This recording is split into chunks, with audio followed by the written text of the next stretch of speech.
segue into our next guest, who is Constantin Severe, who's the Director of Independent Police Review. So, Mr. Severe, if you want to come on up. Thank you very much for being with us today. Oh, thank you for having me. Is this your first visit to the Human Rights Commission? It is. I've been to a few CPRC meetings, but even that's been a few years. I brought some copies of some code changes IPR is proposing, but I don't think I brought enough for everybody. That's all right, we can share. So my name is Constantin Severe. I am the Director of the Independent Police Review Division. With me today is my Assistant Director, Anika Bent-Albert. Very recently, the New York City Department of Corrections decided to leave that wonderful place behind and come to Portland. So IPR is part of the City Auditor's Office. We're a division of the City Auditor's Office. We were created in 2001. Our mission is to review, monitor, and investigate the Portland Police Bureau when there are incidents of alleged officer misconduct, and also to take accommodations about Portland police officers if they do actions that the community feels are great. And our agency has transitioned over time since 2001.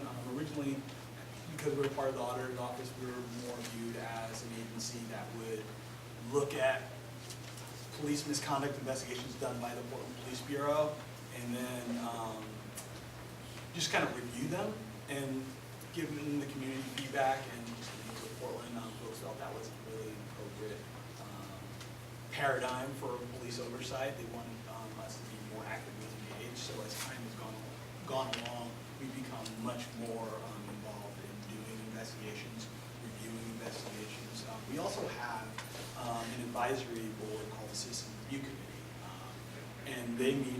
They're actually meeting today at 5:30 in City Hall. So I will be leaving around 5:30 like that. And one of their main functions is to gather community concerns and issues, and also to hear appeals of cases that have been fully adjudicated. And if the complaint, if the person that's filed the complaint, the community member or the police officer, is not satisfied with the way the complaint is handled, then they can file an appeal with the CRC. And they hear, on average, about 5 or 6 complaints a year. With IPR, we have, and one of the things I want to have a conversation with you guys as opposed to just talking at you. So if you guys have any questions, feel free just to stop me wherever. IPR has the authority to approve every investigation that the Portland Police Bureau does, and so we have to approve every investigation. And then the way it works with the Portland Police Bureau is that the officer's commander does what's called a finding, and we have to approve the finding as well, which is basically kind of the summation of the investigation, whether this officer is, whether his or her actions were inside or outside the policy.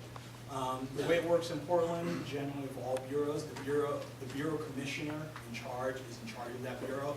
So all disciplinary decisions in Portland finally rest with the police commissioner, who is Charlie Hills in this case, usually the mayor, but as some of you might remember, Dan Saltzman was police commissioner for a period of time a few years ago. And going back to the early 80s, Commissioner Charles Jordan was police commissioner for a while when he was a member of the city council.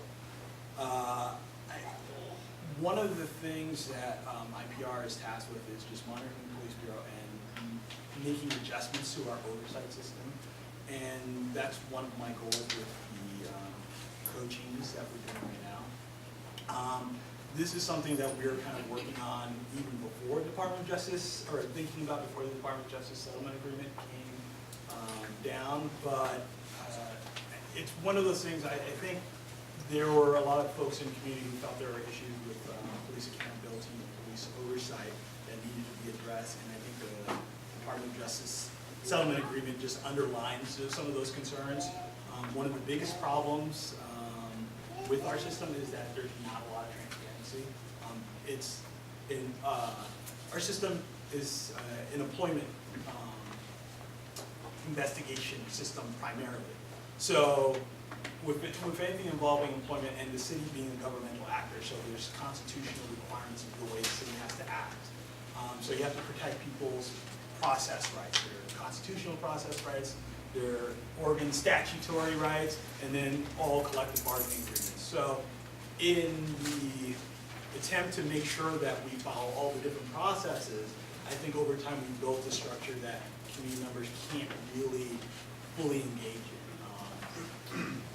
And one of the things, just being a member of living in the city of Portland, is where we need to have community engagement and a fully engaged citizenry to affect change. It's been very difficult for folks in the community who felt that they haven't been able to fully involve themselves in police oversight. So one of my hopes is that that through these code changes and additional code changes as we go along, that we will be able to have much more transparency in our system. At the same time, maintaining those constitutional protections. Are there any questions so far? This is an area I'll just keep on talking. Anybody stop. Did you? Oh, I was just going to ask, you mentioned that you have the responsibility to approve every investigation and finding. And I'm just wondering, so is that you're approving of the process? Well, or you're approving of the investigation after it's complete and the finding after it's complete, not the initial decision to conduct an investigation? Well, or is it both? so the way, and because there's so many different ways these cases can happen, I'll just talk about just the most general case pattern. So IPR has the authority to take community complaints. We make an initial decision on whether that case should be referred to the police bureau for investigation. The way the city code works right now, IPR has the ability to do an independent investigation, but just the way the code is written, there's the default assumption that the police bureau would be doing the majority of investigations through their internal affairs. IPR, as it stands right now, does not have the authority to directly talk to officers. For us to talk to a police officer, we have to have, and the way it's written in the city code is IPR has to direct the question through an internal affairs investigator, and then the internal affairs investigator proceeds to give the question to the Port Police Bureau member. And can they just say no? No. Okay. No, they have, because, and the reason why it goes through that, it's very convoluted, and it kind of goes back to the sausage making inside baseball of when IPR was created in 2001. I think the fear in 2001 when IPR was created that because there's going to be this new citizen body, because before that there's an organization called PHRC, which was the Portland Police Internal Auditing Committee, which basically looked at closed cases, and they said what, and all they would do is make a decision whether the case was handled appropriately or not. And it basically ended up being like a subcommittee of council, but originally council acted as PHRC, and then eventually council got some interested community members to review the case. When IPR was created, I think there was a lot of fear that we would totally change the disciplinary system and make IPR or the CRC the final say in discipline. And I think some of that fear seeped its way into our portion of the city code. So we have this convoluted process right now. And it's kind of interesting, this process that we created in 2001, when you look at the DOJ's findings letter when they started their investigation, and you look at their settlement agreement the city has reached with DOJ, I mean, we get knocked off a couple of points because of that. DOJ calls our system Byzantine and self-defeating, and I mean, it really is. So I mean, it's one of those things where, even though it kind of hurts to hear, have an outside entity knock your system, but when they're speaking truth, it's the truth. I mean, it doesn't make sense to have one part of the city having to go through another part of the city to ask an employee a question, because council has the charter right to delegate to different parts of the city to investigate members of the city for possible misconduct. That's why PHR, Bureau of Human Resources, can do investigations of anybody in the city. They're also known as they compel people, and they have to answer the question, and they have to answer it honestly. So that's basically the same thing that we would be asking council to kind of clean up in our languages that charter right. So it wouldn't be anything unprecedented or unheralded in city government. It seems like it would enhance your independent role if you didn't have to do that, because that's the reason you're asking for that change? Yes, indeed, putting the independent in the independent police review. What's the process for this code? Is this, so this is, I mean, this is just a sheet of paper from your office, but is this in council or towards council? It is towards council. It is on that road. You know, it's one of those things where we've been working on this, like drafting code language and all that for a good part of 3-4 months.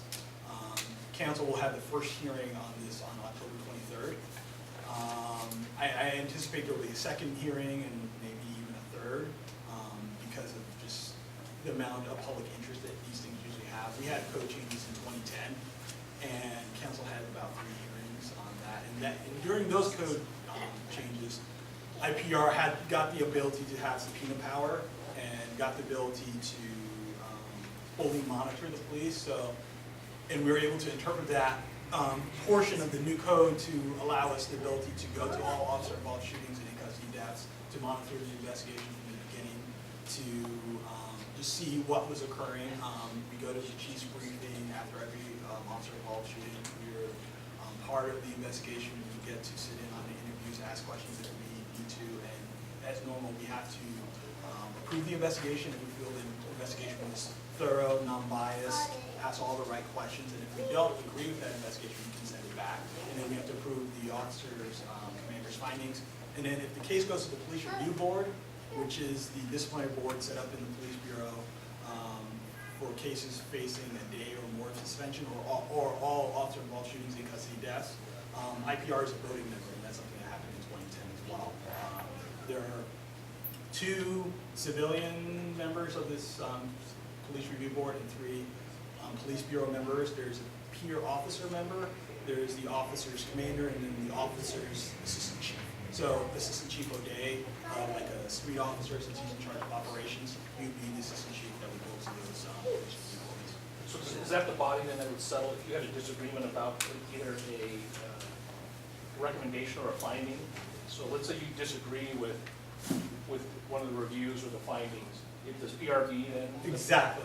So then you both go to PRB and they decide?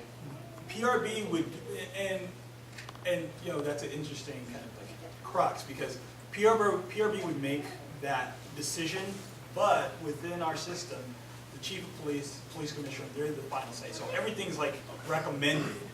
And one of the things that I'm wanting to make sure that's clear to folks who look at the public reports that were created after our code changes in 2010 is that the public reports reflect, one, that there's like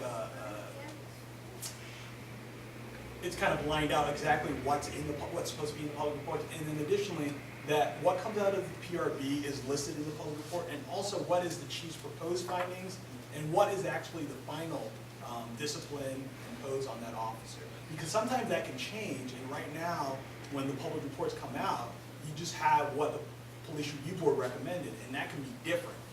And I don't think anybody is trying to hide the ball or anything like that, but I think it creates like kind of a cynicism out there when members of the public look at a public report produced by the city of Portland, and then lo and behold, you know, a few weeks later when Maxine Bernstein or some enterprising reporter like puts it all together, it's like, oh, actually, what the police review board recommended, that's something very different than what the chief actually ended up doing, and there could be a really good reason for that. You know, the chief has a mitigation hearing that happens in between the police review board and when he issues his final discipline. So, like, you know, you can find out mitigating factors, which is appropriate in disciplinary cases. Another thing, if the chief disagrees with the police review board, I would, in the code changes, there's a recommendation that the chief have that written in policy, written in some document. You would think that is something that's not very controversial, but that has ended up being a little bit more controversial than I thought it would be. But again, that is in any other realm, that's common sense. Because folks say the police review board is very important. I think it's very important. I think it's been one of the best innovations in the Portland Police Bureau in the last 10 years, and I think we need to treat them as serious we say that we think they are. So I just want Go ahead. to let you know we only have about 5 more minutes. Oh, yes. We're running a little bit behind. Okay. But I'd like to know, what you'd like us to take away as a commission. And also if you have any thoughts about how we might interface in the future. I think having you come and visit us on a semi-regular basis would be great to find out what emerging issues there are with your organization. But Well, I would, I guess the takeaway would be one that, while IPR is here, we're going to be a partner with different agencies. I think within the city, a lot of times people get stuck in their own different compartments and think they have to do everything. CPRC in particular has done a lot of really good work in the police-related worlds, and I wanted the CRC and CPRC to kind of get together and just collaborate on some things. There was a period of time when the CRC was looking at the Bureau's use of force issues. CPRC was working at it at the very exact same time. And I was like, well, if we could have saved both entities a lot of time and effort, and maybe come up with better products on both sides if we just kind of cross-trained a little bit. And it'd be great if occasionally you folks or folks who are on CPRC would go to a CRC meeting. Reach out to myself and other staff members. Nika, myself. There's an assistant program manager, Rachel Mortimer, who love to talk to any of you folks. And our outreach coordinator, Irene Konev, is just phenomenal. So I'm pretty sure a lot of you guys know her already. But if you have any questions about police oversight type things, feel free to use us as a resource because we're here for the city. Every person in our staff really believes in the city, and it's all about making the city better. And the one thing that it's my takeaway, and it's kind of this, it's not really an epiphany, but as a result of the city Department of Justice settlement agreement, it says Portland's administrative investigation system has to do its work much quicker and has to do it much better. And for the longest time, because of the silos, everybody's, well, it's IPR's part, IA's part. It's like, the DOJ, it doesn't really matter. The DOJ sued the city of Portland. It's the city of Portland. And for the longest time, folks have treated the Portland Police Bureau like there's some sort of spin-off industry in the city of Portland where it's like, well, the police bureau did something again. It's like people who work for this, it's like, no, it's all of us. People who live in the city have a stake in a successful police bureau.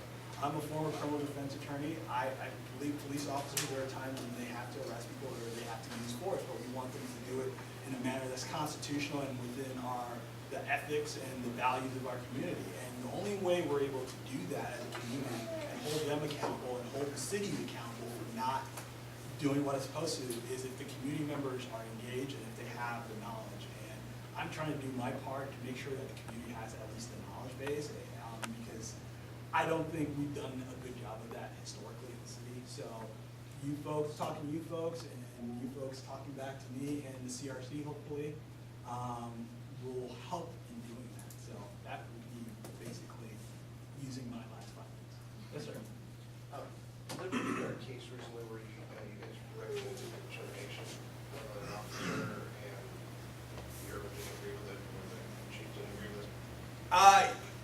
We can't talk about specifics in particular, but that has happened. The thing is, with our system, the chief is the final say. Chief and the police commissioner, they're the final say. So can you tell me, without talking specific cases, in the existence of the office, how many times have you guys recommended termination? And I guess how many terminations have taken place, and or how many have been recommended and not taken place? Because it seems like it's very difficult to terminate an officer. I think, truth be told, I think where we've made recommendations of termination of the police bureau, I think that's relatively.